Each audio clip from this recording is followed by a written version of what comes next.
I've been living on the streets since I was 16 and I'm 21. Been in Melbourne all my life. I left home at 16, me and my mum had a fight and she basically kicks me out of home when I was 16, and yeah, so ever since then I've been living on and off the streets. So I've been on the streets on and off since I was 12, but full-time since I was 18. I was raised in DHS care, which is child protection, and they're absolutely horrible. It's shocking. Everything's always locked, so you can't just go to the cupboard and pull out a packet of chips if you're hungry. You know, you always have to ask, and if it wasn't the right time, they'd tell you no, so you'd be starving for hours.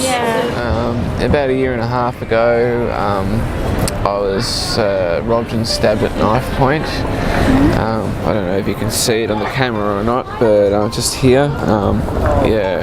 And from that event, I nearly lost my life, and I lost a lot of blood, and I just made it to the hospital in time. And yeah, from that I got a lot of post-traumatic stress syndrome. I lost my place that I was living in because I couldn't pay the rent, and it just all went in one big heap, you know. But as a result of that event specifically, I ended up on the streets. I think for some homeless people, they're kind of fake. I don't know what they're doing. It just seems not right. I think that a lot of them are there because they don't look after themselves. But then there's also a lot of people there who are struggling to find work in Australia because it's not too easy at the moment. And it's pretty unfortunate. It sucks, especially during winter. I don't know how they survive, hey. I feel extremely saddened that these homeless people can't be helped very easily. You know, that's it being a desperate situation that you have to ask a stranger for money. Yeah, actually there's this lady over here who I talk to. If I do have spare money, I like to help them out when I can, but you know, I've got my own life to live, so I've got to look after myself first. I would often talk with them. If I have change with me, I'm happy to give it to them. Sometimes I bought them food myself.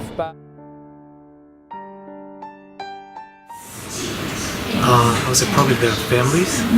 I think it's themselves. Maybe themselves first of all, but obviously sometimes they come from pretty bad situations, so it's not too easy. But I guess the government should try and help them out.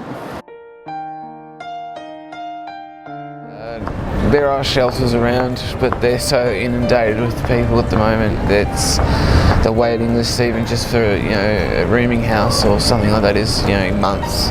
Because there's certainly a lot of people in housing commission now that shouldn't be there. They've got jobs, they've got cars, they can afford these things. A lot of the housing places don't actually help. The people, they're actually finally starting to do something about the homeless now, but they just need to make it a bit more. They need to have a bit more help for the homeless. It's a bit basically it. So, yeah. Yeah, I'm certainly very grateful for people that donate. It doesn't matter if it's 10 cents or $10 or what have you.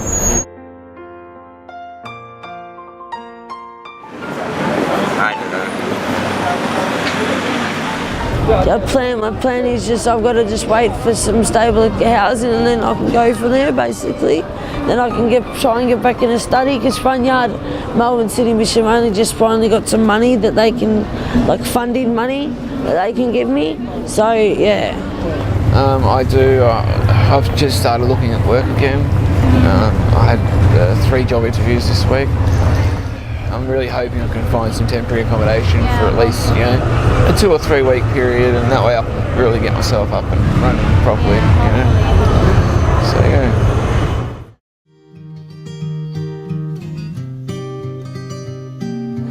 Yeah, well, maybe the upper class society could contribute a little bit, maybe an extra tax payment or something that goes towards the homeless, but I'm not too sure apart from that. Putting homeless people through education, jobs, so yeah, I think there's a lot of merit to help these people. There's sometimes we get people screaming at us going, just get get a bloody job or, you know, stuff like this. And it's like, well, look, if it was so easy, we wouldn't be on the streets. In my opinion, I think the government needs to shake up the housing commission structure of it. Sure, I guess maybe like make more options than the limited ones they have, and you know, maybe instead of having the strict conditions that they have, loosen them up a bit, and instead of like putting it out in the media that we're bad people, maybe they should put it in the media that we're actually not all of us are bad. Yeah, okay, there are a few bad people out here. There are also a few people that aren't homeless that pretend to be homeless just for the money. But they shouldn't be putting us all in that category. To the general public, I'd say don't turn your nose or don't turn away from people that are homeless. We are just people going through rough times.